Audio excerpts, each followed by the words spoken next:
Welcome to the IVY Unfiltered podcast. Vidal here, along with my big brother, Beri. Welcome, everybody. Super excited to dive in. We're going to be talking about 5 exhilarating, highly life-changing topics. And we're going to dive right in, starting with Tiffani Bova. She is a super renowned thought leader when it comes to how to grow businesses. And she wrote this book a few years ago. It was all about 10 pathways to growth. And it got a lot of attention. It was a great book. But when she reflected on it, she realized in that entire book about how to drive growth, she only had like a couple of paragraphs on how should you then create an experience for your employees to drive that kind of growth. So we're each going to share our key resonation from this one, have a bit of a discussion, and then go into the remaining 4 thought leaders for this week. So Vid, what was your key resonation from Tiffani? I mean, the key resonation really breaks down to 2 letters, Beri, E and X. And we've been, in our careers, we keep hearing about CX, maximize customer experience, make it easy for them, make everything as easy as possible. And over the last 20 years, we've made huge strides in business to make things as easy as possible for the customer. But what gap have we left there? It's the employee experience. What we've done and what Tiffani outlines so wonderfully is while maximizing customer experience, we're slowly minimizing, first of all, the interaction that employees have with those customers and any tangible sense of how the work that they do relates to that customer experience in a true way. And the reality is, I think the big takeaway for me is the idea that maximizing employee experience will lead to better customer experience. And these things are not decoupled. And I think most business leaders can understand and acknowledge that as a truth. I doubt we'd hear many challenges to that. But I think if everyone's being intellectually honest, they'd say, how much time and effort and space do we create to really maximize that employee experience? And how much is that really, core to our true values and to our true practices? So that's really the big takeaway for me.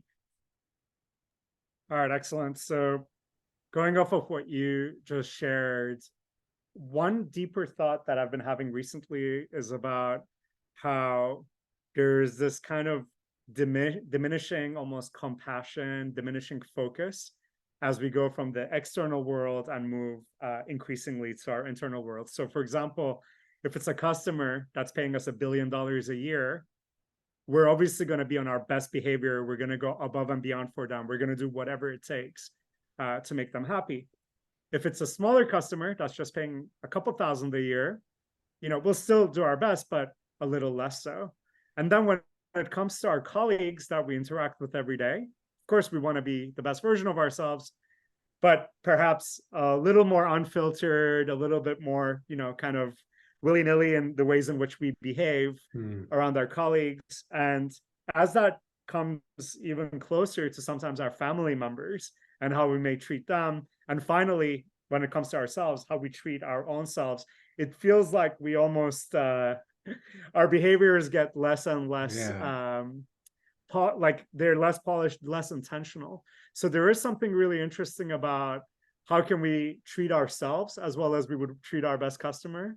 How would we also broaden the definition of ourselves? So there's us as an individual, but then there's our loved ones, our colleagues, and clearly the better an experience that we're providing to those closest to us, including our own mind, body, and soul, the better we can deliver for others. So it's just an interesting paradox there. And I wonder if this is actually arising from a kind of almost a game theory issue. There is this thing around, if it's $1 billion customer a year, we know that like if we, give them the best experience, it's great for them, it's great for us, it's very clear, it's very aligned. But sometimes when it comes to internal dynamics and internal affairs, there's this challenge of, well, what if people game the system? What if we're too loose, too relaxed?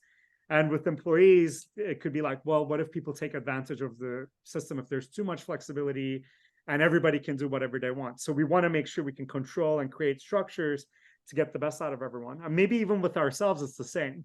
A lot of maybe lack of self-compassion, certainly in my case, is like, well, what if I'm being too lazy? What if I'm not working hard enough? What if I'm like, lying to myself and not really focused on the right thing? So I feel like that harshness increases because maybe we Yeah. worry about, the closer we get to home, the more possibility for not being our best or not getting the best out of others because people may be looser with us.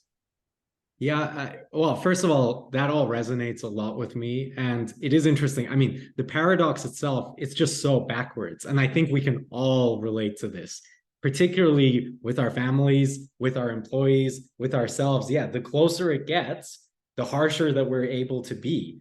Even though, it's an inverse relationship, I think, with love and somehow how kind you are to those that are closest to you. Now, of course, we all love, we're all kind, we all support our teams, but as you said, with that big billion-dollar customer, you really are on your best behavior and you can let loose. So what I was reflecting on as you said that was also this idea that, as you get closer, the costs for the other party to leave and their incentives to leave get much, much higher, right? So that's why I think we can take it for granted. And if you go all the way back to the inner self, it was very hard to leave yourself, right? You're going to have to live with yourself. So you can be as harsh as you want. And then, you wake up the next morning, it's still you. Same with your family, right? Like you have to take things pretty far before they're going to walk out. But a customer, the cost of exit is relatively low, right? And as business people, we want to maximize that cost of exit. But the reality is, I think that's why we take things for granted as it gets closer. Now, talking about employees and what Tiffani was focused on, with employees, obviously they are committed to the mission, they're accountable to their peers. There are people after all, and we're talking about people on every side of this equation. But I think certainly as leaders, we feel like we can fall short. And it's it's very strange if we think about it, particularly in non-hardware businesses and more software-based businesses. Employees, that's probably 90% of your cost base. And 90% of your cost base, what percent of your attention does that cost base get? Certainly a lot less. Now, you can say, oh, well, who's driving revenue? We got to focus on our customers. But how much revenue is there without the team producing the value for those customers? So it's a super, super interesting framework. And it's one of these things where intellectual awareness doesn't necessarily lead to emotional internalization and also behavior. Like this is something that requires, I think, repeated internalization and real structure and practice to get right within an organization and also within families and also within ourselves, because it's counterintuitive and our instincts, for whatever reason it might be, our instincts really like push us to this gap, which is a paradox. And you know what? It's not good for anybody. It's a lose-lose-lose scenario. Even the customers lose at the end of the day. So extremely interesting framework, absolutely. And I really, really encourage everyone to dive deeper with this idea and really think about the concept of EX when thinking about their team and their business. Excellent. So as we segue to the next module, my call to action, I guess, for everybody, building on what you said also, Vidal, is there's customer experience, there's employee experience, CX, EX, then there's also, our own life experience. And each one has very similar ingredients, right? So what's the journey for the customer? What's the journey for our colleagues? What's the journey in our own lives? And if we want the best for the customer, the journeys for our employees and ourselves need to be elevated and vice versa. So highly recommend everybody to think about perhaps what's one thing you could do to, put some fraction of the effort you put on your customers and how you would translate that to your employees so that they in turn can be in a better position to deliver for everybody else. With that said, let's continue to the second module that we shared this week. This was with Kyle Buckett and Chris Mefford, how Navy SEALs and successful businesses create self-leading teams that win. And the title of their book is Leadership is Overrated. And knowing everybody in our audience here, obviously, it's meant to be provocative. Vidal, what was your key resonation from this particular module? First of all, I just want to talk about the title of the book. Is leadership overrated? I think the reality is leadership is underrated in many ways, and they explore this idea, and the title is deliberately provocative. But leadership, the reality is leadership is hard, and I think that's why it's underrated. It's not a natural practice; it's a deliberate practice, and it's a learned practice. But we often think of management as the skill that's learned, and leadership is the kind of attributes that are innate. I think the reality is leadership has to be effective. Leadership has to be extremely deliberate. And in the concept of Navy SEALs, we all respect them. They're the super soldiers of the world. It's awesome. It's badass. The reality is these are highly, highly trained leaders all within themselves, and it's probably one of the most important parts of their training. And there's a ton to learn from businesses, from Kyle and Chris. My biggest resonation, Beri, was the concept in hiring of teachability. So Chris really talked about when they hire, they're looking for teachability standards in those employees. And what does that mean? It's how open are they to learning? How open are those employees to change? And therefore, how adaptable are they when they're presented with new information? Now, this definitely relates to Navy SEALs because the SEALs are, it's not just about their physical fitness or their strength. It's really about mental acuity and how rapidly they can learn new concepts, because every mission is something completely new. And in business, that's how life is in many ways. And relating back to Tiffani, to have a maximal EX, you really want to create a teachability mindset within an organization. So that really resonated with me. And then in particular, I just love this statement that Kyle made. He said, everybody wants their teams to perform like Navy SEALs, but are you willing to invest 3 or 4 years of full-time training to get them to the level of Navy SEALs? Because that's the reality of what it takes for a Navy SEAL. It's not about just natural inherent talent. It's really about deliberate practice and years of it. So how many businesses are really willing to give years of training? How many times have we hired and said, okay, it's been 1 month, it's been 2 months, like, are you in the game yet? Are you completely up to speed? It's fascinating. And this is also paradoxical. Where we want elite performance, where we don't necessarily provide the space for that performance to nurture itself and really come to fruition. We're going to talk about this a little bit more with the following module, but I think that really stuck out with me, this idea of how much are you willing to invest in terms of training, and what does training really mean? Is it watching a bunch of videos and reading a bunch of processes and shadowing someone, or is it doing the job for years and figuring out how to do it at a maximum and elite level? So that's for me what was elite. I'm curious what you thought. Yeah, one contrast I think that's important is, a Navy SEAL and how we imagine a Navy SEAL to be compared to, let's say, a miscellaneous generic soldier that just follows orders and, isn't taking initiative and so on, just does what they're told. And I should underline and say at Ivy, we love peace and unity.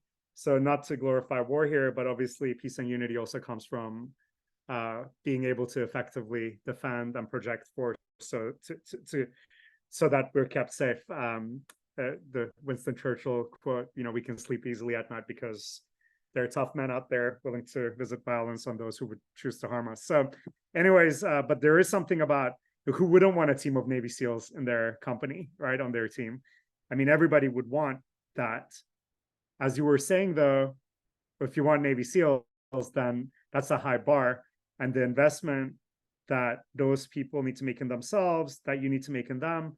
And even though the context and the environment that you create for them just has to be very different, if you want people who are going to be able to take initiative and figure things out and be obsessed about getting things right, then time and space needs to be created for them to do that. So you called it training, Vidal, and that's one way to definitely look at it. I think another part is this, I mean, you implied it too, that you want to be training leaders. So leadership is overrated, expecting the top head honcho guy to do everything, and figure things out. I think the best kind of leader, though, is the one that brings the best out of others And if you want to bring the best out of others, you have to create an environment for them to flourish. And that requires that time and space for learning, for people really deeply understanding like the goals and having that ability of like knowing the basics and being calm under pressure and things like this. So what would be, who would be expected to do all those things? A leader. And so you're trying to give rise to leaders, and that's not going to happen if you treat them like peons or like, you know, like expendable chess pieces that are like, you know, just because some people are not senior, even the most junior person on the team, if they're able to really understand what is the mission, actually, like the real mission, how do we actually get successful on that? And then I'm going to do whatever it takes, whether I'm told or otherwise, and figure this out. And what's interesting there, Beri, is not it, you know, the concept of this being ongoing is what's super important as well, because it's not, a Navy SEAL is not made and is a finished product. Neither is an elite athlete. Tom Brady didn't stop training after he won 5 Super Bowls or 6 Super Bowls. Like this, he continued training. He probably trained even harder as he got older because he had more of the wisdom to figure out where his gaps are and where improvement is required. So when we talk about time and space for teams, the true leader understands that time and space needs to be consistent, ongoing, structured, and it shouldn't be a trade-off for employees. There shouldn't be a trade-off between I need to perform versus I need to really analyze where I'm falling short and do the things that I need to do to improve myself. And that's a trap that we fall into because that's kind of the reality of the business world for sure. But I think the reality of any organization that's trying to achieve something together, there's always a time pressure, there's always a deadline, and we're pushing performance more and more and more. And I think interestingly, that really brings us very nicely and segues us to the next module that we want to talk about from this week, from Eduardo Briceño, the performance paradox, which I know this one really blew me away. So I'm happy to introduce this one. What is the performance paradox? The real paradox is this idea that better performance doesn't come about from more performance and more intense performance. And the real, like, I guess the core framework that Eduardo really beautifully outlines is a concept of the performance zone and then a concept of the learning zone. And the reality is that elite performance does not come about without elite learning. So this is very related to what we were just talking about. And what resonated with me so much is the idea that if you look at a Tom Brady of the world or any elite performer, especially in sports, it's easy to look at sports because you can see objective performance metrics. Those elite performers, we only see them when they're performing. We don't see them when they're not performing. That's always behind the scenes. But a big kind of, I don't know, I think a big driver in businesses that we get is to try to get our teams and employees performing all the time. But the reality is those elite performers aren't performing all the time. They're performing on game day. But what are they doing the rest of the week? It's not that they're not doing any work. In fact, they're doing an enormous amount of work. But what they're doing is deliberate practice. And deliberate practice is different from performance because when you're practicing, you can get things wrong. The stakes are not as high, but that means you can be more creative, you can take more risks. And the concept of deliberate practice, I just find extremely, extremely powerful. And it's something that when I reflect on myself, I think, do I over-index on my natural talents? How much practice do I put on the things that I'm good at? So that's interesting. We often practice things that we're not good at, but how much do we practice things that we really, truly are good at? Because that's where we can have the most impact, but it's super counterintuitive. And it really stumped me. And I think this week it's really become a reality. So I thanks to this module, thanks to Eduardo, I identified 2 areas where I really need to work harder to bring out the best and really supercharge the natural talents that I'm blessed to have already. And we all have our natural talents, and really nurture those talents rather than trying to, spend that learning time improving the things that we're not as confident about. Why not supercharge what we're best at? So what are those 2 things you're going to work on? Oh, well, one thing is I'm very blessed. Thankfully, I've always had a very good memory, and therefore I rely heavily on my memory. I like to be really present in conversations. I like to make eye contact and it's super important to me to have that contact. But what I lose when I do that is I feel like I will lose some presence if I'm obsessively taking notes. But the reality is I go to the other extreme where I take no notes, I'm too present, and I'm over indexing on my memory. And what happens? Obviously, I forget things. I still remember a lot. I get by. Life is good. But how much better could life be if I was more deliberate about that? And that came about because I'm currently reading Walter Isaacson's excellent biography of Leonardo da Vinci. And look, we all know Leonardo da Vinci as one of the great masters of the world, brilliant scientist, brilliant painter. Here's my quick reflection on the biography, as I'm quite close to the end now.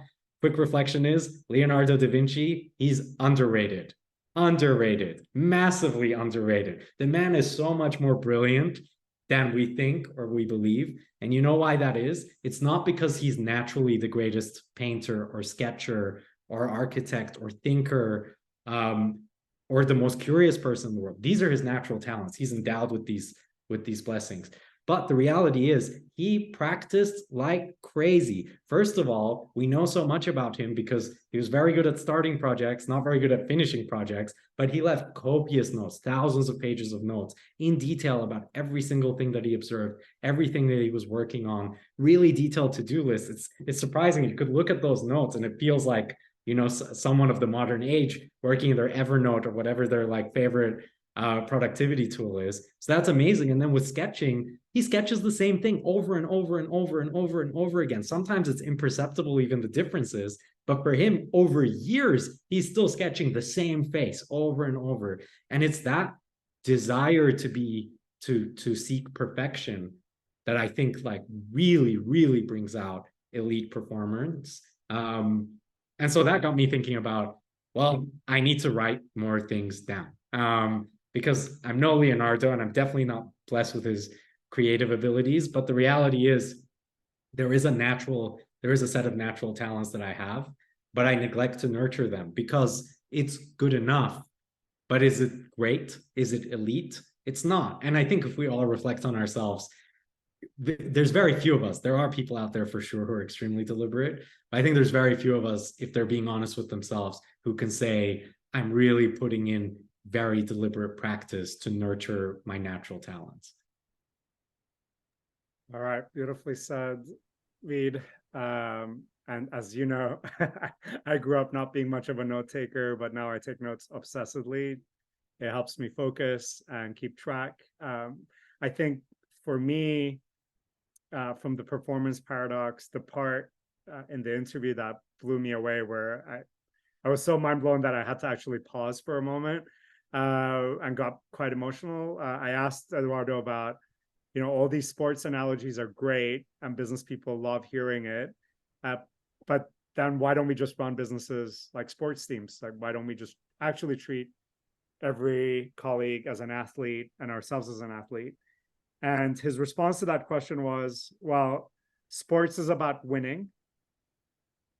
And in contrast to that, business and life is about having a positive impact on others. So it's not the same. Even though, of course, we want to quote unquote win in business and life, but it's not so obvious winning in business and life what it actually is. It's certainly not just the next deal or, you know, just having a great year next year, right? You want to have a great life, a great business for the long run. You want to have that great eulogy, right? One day, hopefully in many, many decades for all of us. And so that was quite moving. And I think that if that's what we're solving for, it does put things into a bit more of a perspective. And sometimes, you know, this thing of like ancient philosophy, right? Like treat people as an end in themselves and not a means to an end. Similarly, whether it's ourselves, our mastery of skills and becoming elite, it's not just about like, well, okay, am I elite now? Because there is no end to that journey, right? Like the greatest sports people of all time, they can't relax, even after winning 5 Super Bowls, whatever. You have to keep getting better. But also if it's about some elusive, like, oh yeah, I'm going to get there, no, you're not, like, there's never going to be, like, there is no finish line. Nike has, right, from a couple of decades ago. There is no finish line. So Da Vinci, I haven't read the biography yet, but we did host another interview with Michael Galb on, how to like develop your genius mindset, 7 Steps to Genius, which was all about Leonardo's methods also. And he did talk a lot about how Da Vinci really wanted to know the mind of God. And obviously that's a risky word to use because it might turn some people off, but really he wanted to get to the truth with a capital T. Like what are things about? How do things work?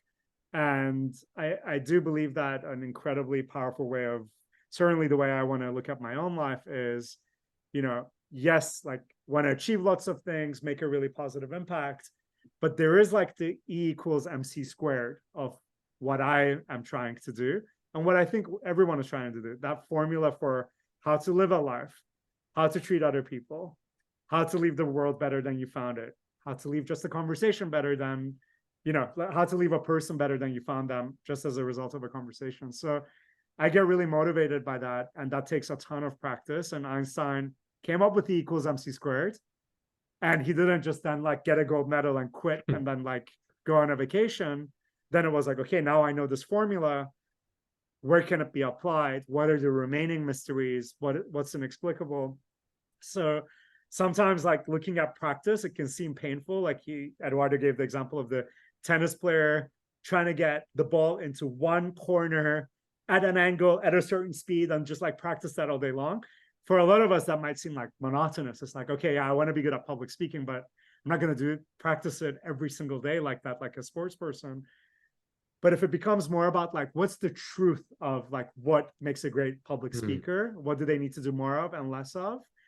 And then getting closer to that truth. And I think, yeah, whenever I'm moved to tears, when I get goosebumps because I hear a quote or read something or hear a song, I genuinely believe that's like something that's a signal, a hint of the truth with a capital T.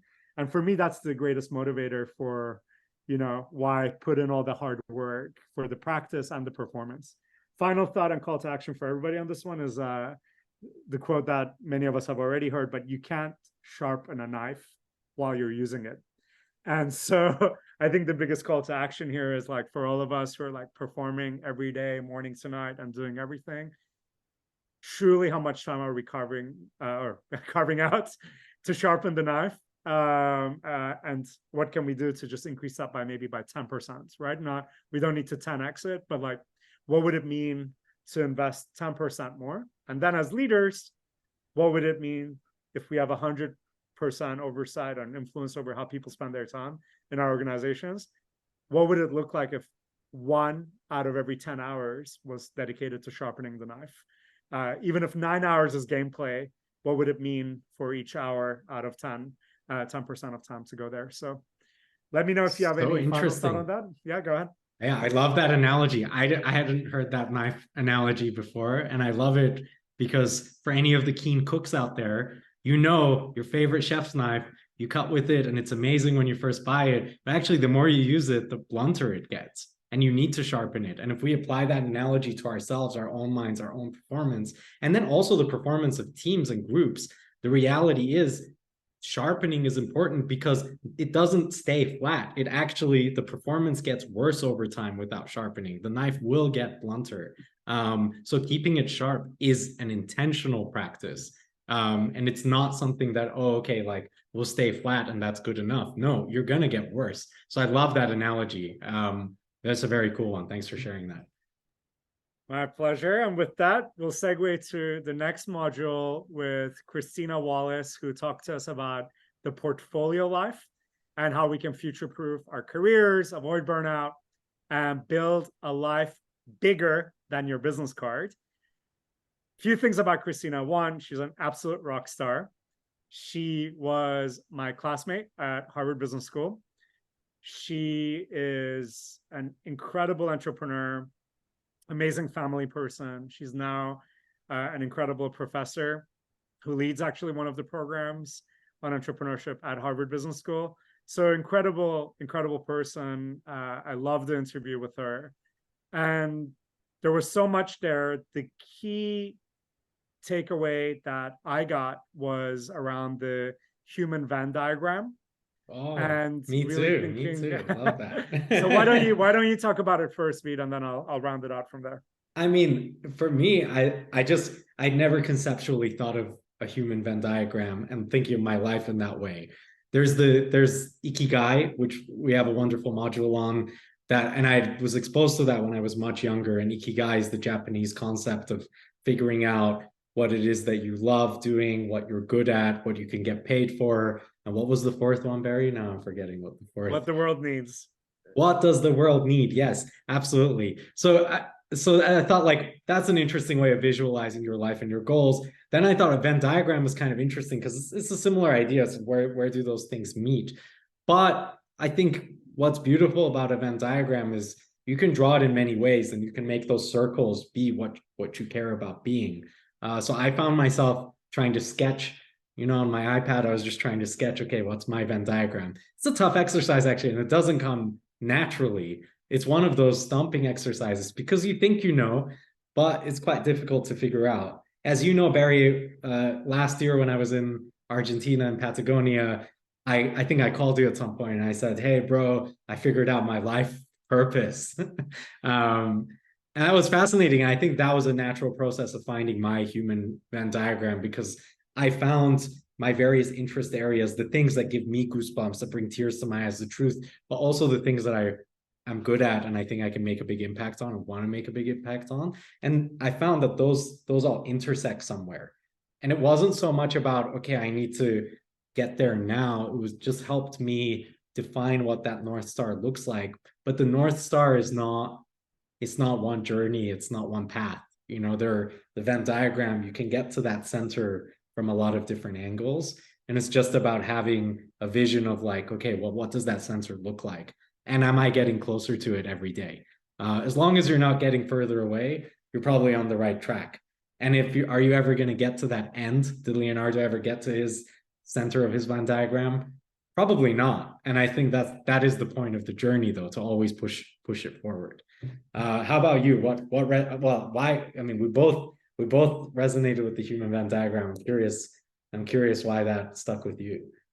Yeah, ever since last summer, when I figured out this, well, not figured out, I came across this concept of the unique medicine from this amazing book, which we'll post a link to. It's called The Fourfold Way. And essentially what we call in the West our personal power. Many indigenous and native cultures call it your unique medicine. And essentially, each person's unique medicine is a combination of their strengths and their interests.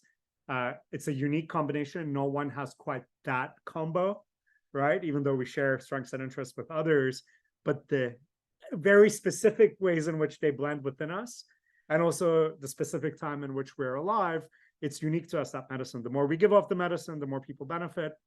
The world benefits. The more we keep it inside, the world suffers and we suffer. So hearing Christina talk about the human Venn diagram made me think of that also. And just connecting the dots to what we've already been talking about today, we can develop the different interests.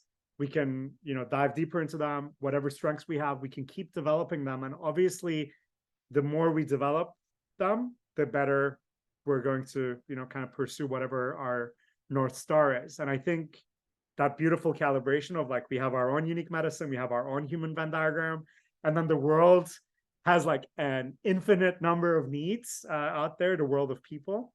So calibrating, so the more we learn about the world, the more we learn about ourselves, and then the better we get at expressing our unique medicine, the better it's going to be. I think the key, very thought-provoking and personally provocative and a little fear-inducing thing for me is this fear of having the strengths and interests, having the abilities, being blessed with, like a infinite number of lottery wins to be where I am, to have this unique medicine, to have what I have to offer, but not appropriately sharing it. And I think it comes to expression.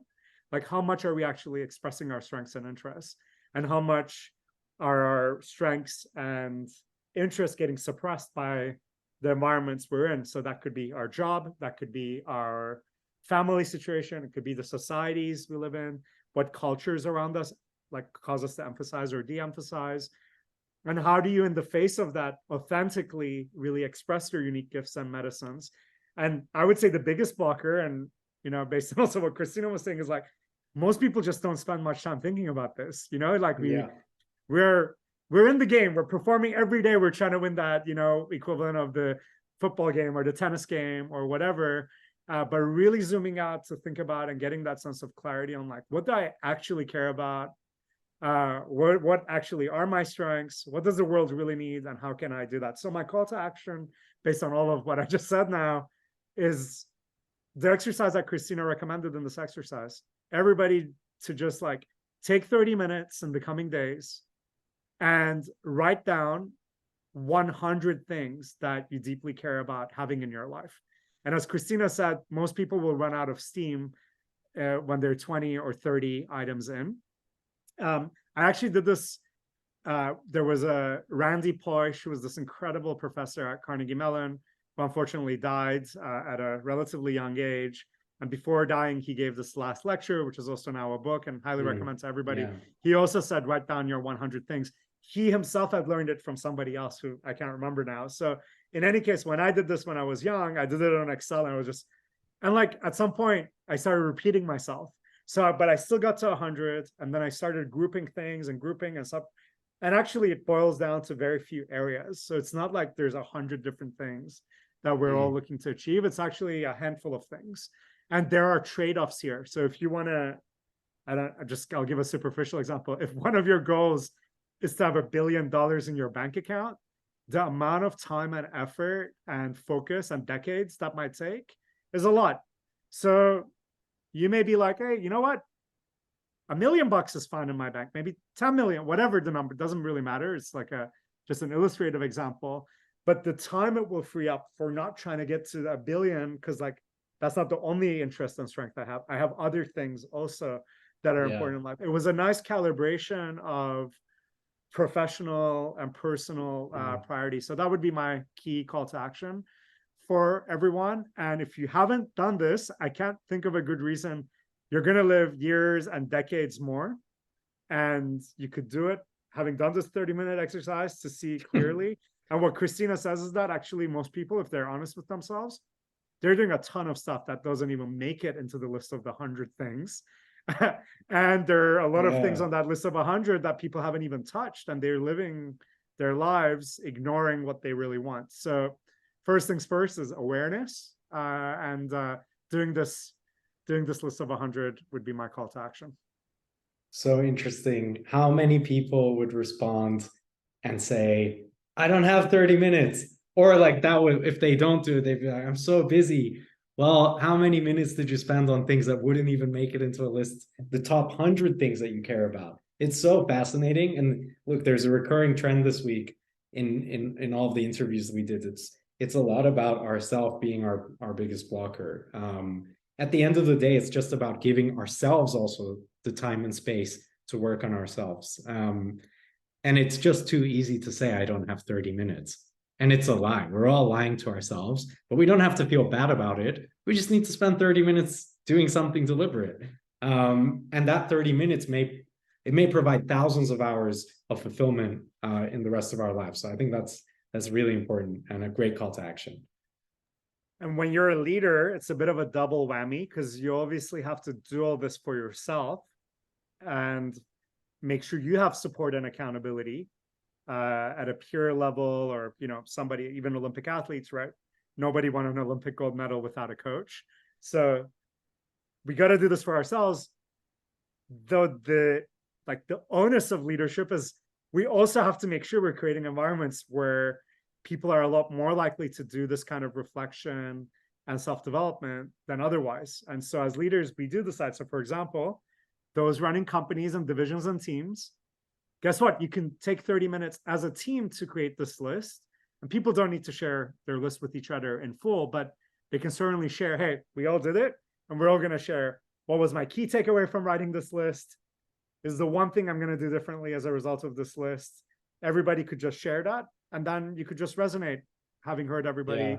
what comes up for you. But as a leader, you can actually get people to do this. And also with your loved ones, with your significant other, with your kids, your parents, what have you, whoever is in your family, or even with close friends, you can be a leader even when you're not formally a leader of a group to get people to reflect on these things so that they're not stuck in what Eduardo calls the performance paradox. I'll make a bet. If you did this with your team or even with your family, but let's call it teams, because families, I guess, have a bit more of a shared values. Do it with teams, a diverse group of individuals. I will bet as they make their list of 100, then they refine those ideas, they will converge on very similar ideas. And that's a beautiful exercise in terms of team cohesion and bonding. What unites us is not just our jobs, it's not just what we're working on. There is something intrinsic that unites all of us, and we could do this across cultures as well. But that exercise is very rarely done. So there's many ways of getting to that same result, but I'll bet if you do this with your teams, you'll find there's a lot more cohesion and alignment within your team than is immediately obvious. And those fundamental cohesions are what will create the alignment that you need in more of the day-to-day challenges that the business is facing. All right, now talking about alignment, let's move to our fifth and final module drop that we did this week. It's with Neil Howe, and he is the world-renowned author of The Fourth Turning. And this was initially published in the 90s and then republished now in the new updated title of The Fourth Turning is Here, What the Seasons of History Tell Us About How and When This Crisis Will End. Fascinating topic. It's at a much more societal level. At the same time, though, I do think that many of the themes we've been talking about will translate into this one as well. Vidal, having listened to this particular module, what was the most important thing that came up for you? So first off, Neil wrote this book in the 90s with his co-author, Bill Strauss, and it's worth diving much deeper into the subject because we're not going to be able to do justice here to the entire multi-generational framework of history. We'll try to give you a bit of an outline, but I think what's super important, first off, actually, side note, I just want to say Neil is responsible for coining the term millennial. So big credit to Neil and kudos for him because that's really made it into the vernacular. But putting that aside, what blew me away was near the end of the interview, Beri, you asked Neil about how technology and generations, how technology impacts the behavior of different generations. You specifically made mention to now Gen Z, millennials, Gen Z, they grew up in the computer age, social media age, and how does that impact their behaviors? And Neil very counterintuitively said, in fact, it's generational attributes and behaviors that shape the technologies that they create. And that, being a lover of the history of technology and the history of science, that one really blew me away because it's so true. And for anyone else who's particularly interested in the history of computing, the way that computing started was highly centralized, big organizations, big corporations, literally big computers that took up whole rooms and you needed experts to work them and you had a whole team of people to make the computer do what you needed it to do. And that really aligned with that 1950s culture of general centralization of power and structures.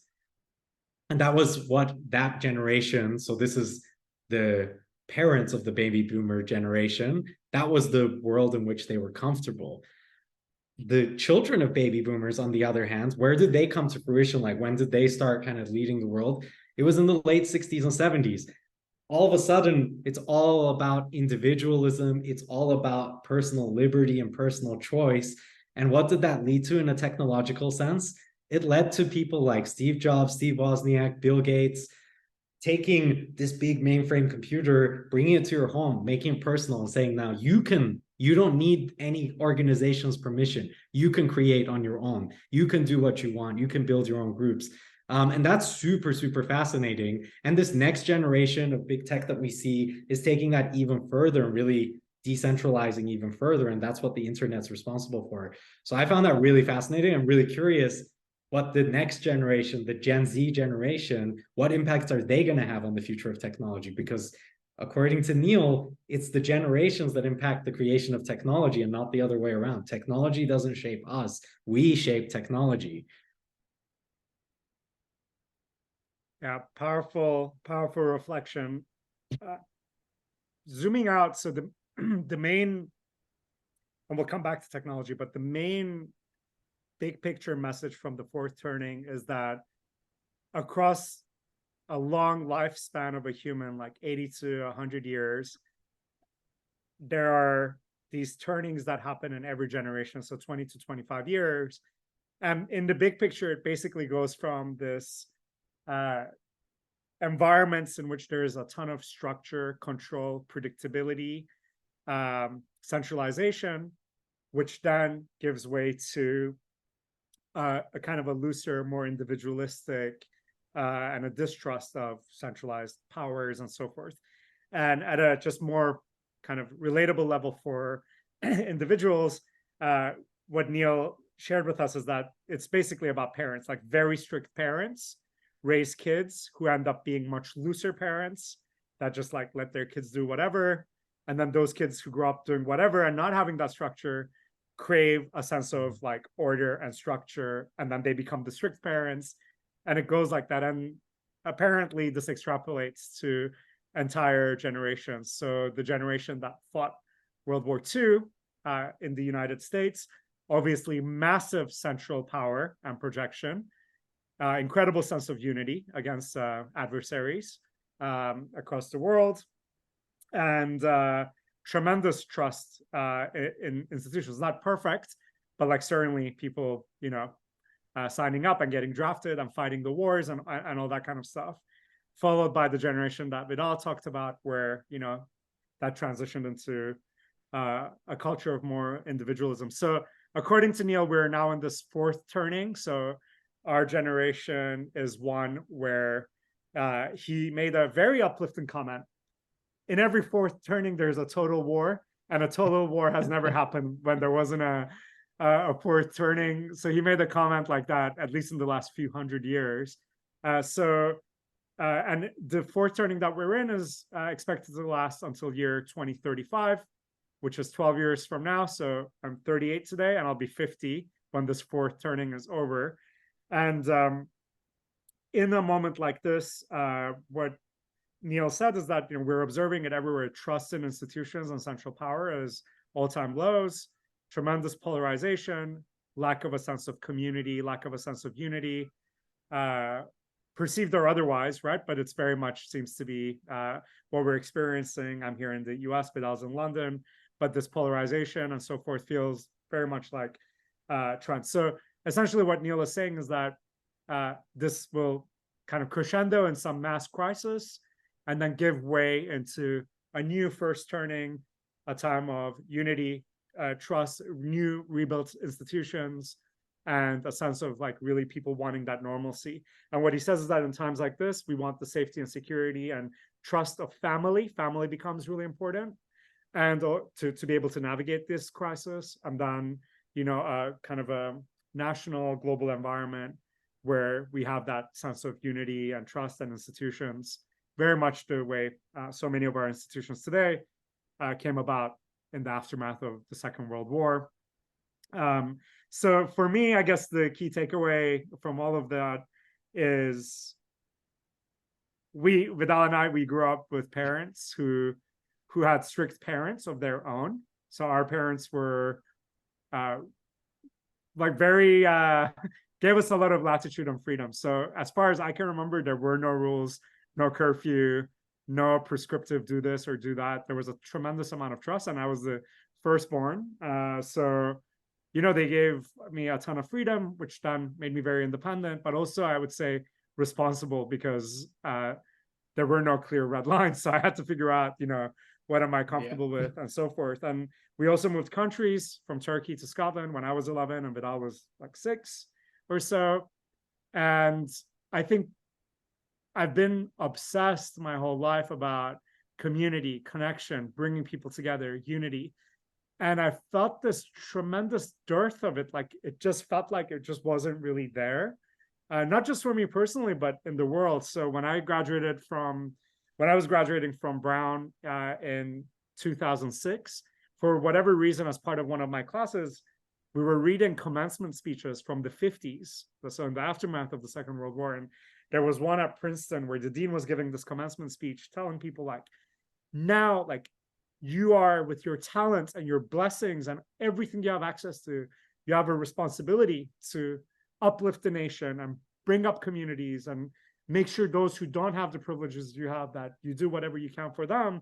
And that really spoke to me. I was so fired up by that. And then I was thinking like, why is nobody like, that's just not a thing. Like no one is galvanizing us when I'm graduating in the same way. And there's been that absence of that. So for me, I think that people are seeking community and belonging. They're seeking it from their place of work. And sometimes CEOs, shake their heads and be like, like, am I supposed to now also help people figure out their purpose and do all this hand-holding kumbaya stuff? That's a very cynical way to look at all this. But the reality is like, this is the environment in which we're operating.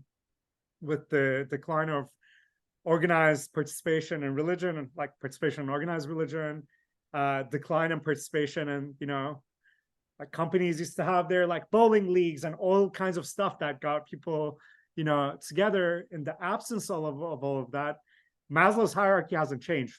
After food and shelter, we still need belonging. We're not getting it appropriately, and we're seeking it in wherever we can find it.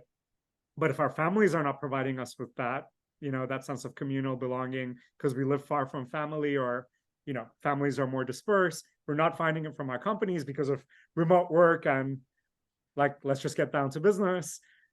It's a bit of a problem. So I would say as leaders, it's a superpower if we can be the kinds of leaders that create that sense of belonging and community. It's a differentiation, also customer facing. And instead of just a great product, service, or experience, if we can also provide that sense of belonging and community, we can only do better. So over to you, Vidal. That was a bit of a monologue there. So excited to hear what you think. I love that monologue. I love that monologue. What's interesting to me is, look, I'm naturally optimistic, and while there's plenty of reason to feel doom and gloom about the future of the world, I have to always remind myself that the general trend of history has been a very positive one of development. But there have been certainly those crisis moments, and that's what Neil really emphasizes. But after the crisis comes a moment of incredible growth, incredible innovation.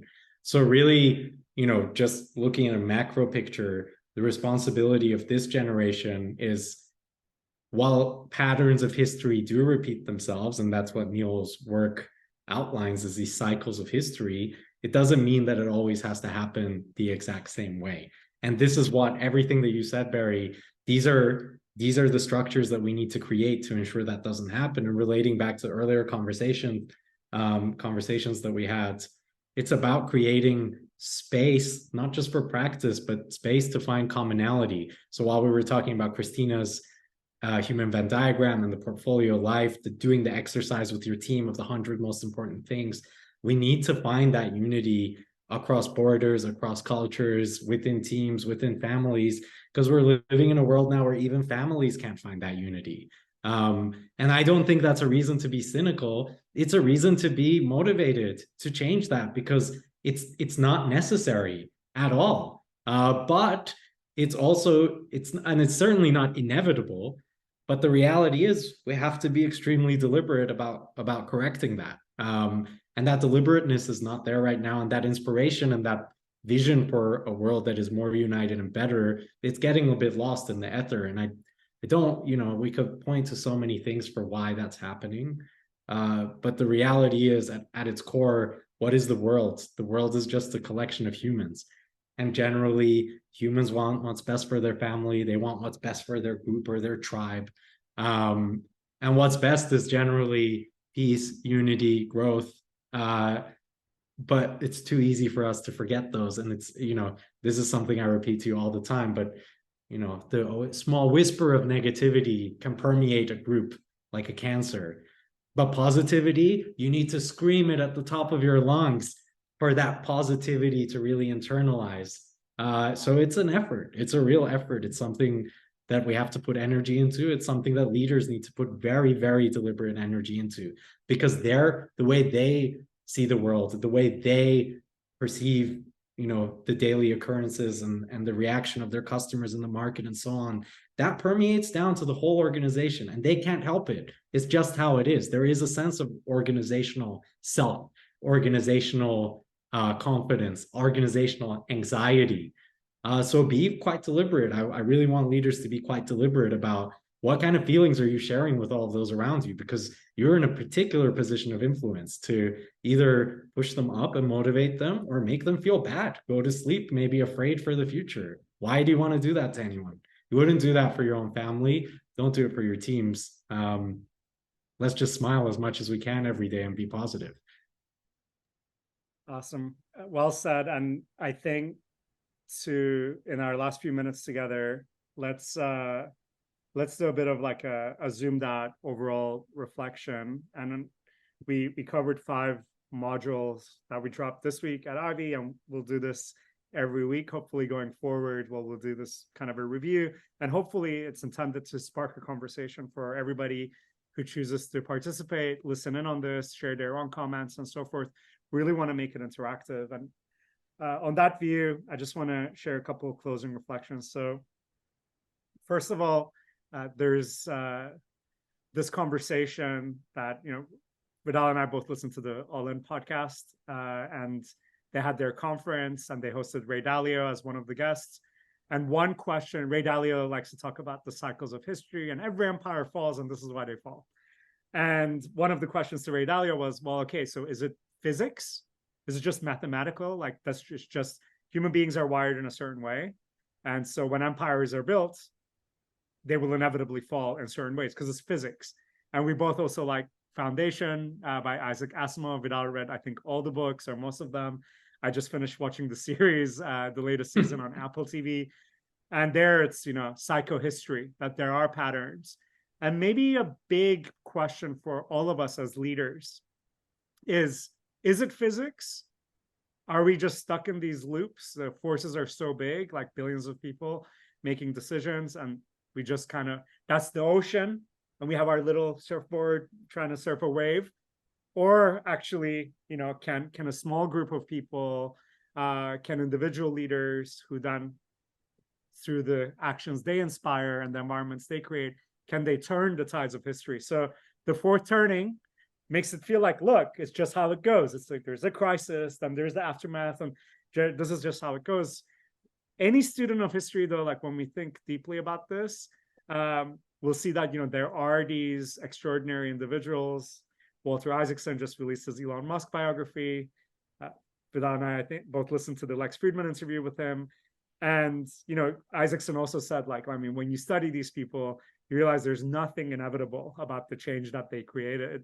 It wasn't just necessarily going to happen. Like, so the right person at the right time. So for me, I find this very galvanizing on the one hand, because I do think that it matters, and that you don't need to invent, some massive invention. I do think like even the smallest smile, positive nudge, like one kind of change, and just like the butterfly effect, you can cause massive change even with your small actions.